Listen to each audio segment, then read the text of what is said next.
আসসালামু আলাইকুম। আজ আমি আপনাদের সামনে পাকান পিঠা তৈরি করে দেখাবো। চলুন তাহলে পিঠা বানানোটা শুরু করা যাক। আমি এখানে 3 চামচ চালের গুঁড়া ব্যবহার করেছি। এরপর লবণ দিব সামান্য পরিমাণে। তারপর 2 চামচ চিনি দিব। চিনির পরিমাণটা চাইলে আপনারা বাড়িয়ে নিতে পারেন আপনাদের প্রয়োজন অনুযায়ী। সব উপকরণগুলোকে একসাথে মিশিয়ে নেবেন। তারপর আস্তে আস্তে পানি দিতে থাকবেন। হাতের সাহায্যে আটা মাখিয়ে নেবেন। একবারে পানি দিলে পিঠাটা ফুলকো হবে না। পরিমাণ মতো পানি দিয়ে বেটারটা তৈরি করে নিব। বেশি ঘনও হবে না, আবার বেশি পাতলাও হবে না। এরপর প্যানে তেল দিব। তেলটা গরম হলে ব্যাটারটা তেলের উপর দিব।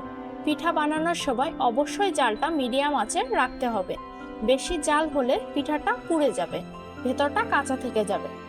এইভাবে সবগুলা পিঠা বানিয়ে নেবেন। ভিডিওটা ভালো লাগলে অবশ্যই কমেন্টসে জানাবেন।